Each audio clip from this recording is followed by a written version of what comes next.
Hey guys, in this video, we're gonna talk about how you can delete messages quickly over on Discord. But before we begin, make sure to hit that subscribe button down below. It really helps me out. Alright, so first of all, open up your Discord application.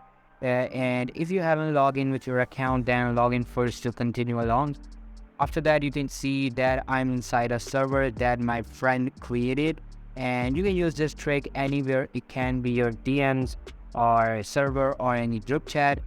Now to delete a message, simply select a message you want to remove, then head over it and click on these three dots at its right end. Some options will appear in front of you. Simply tap on delete message and a pop-up of confirmation will show up. Just click on delete to delete it.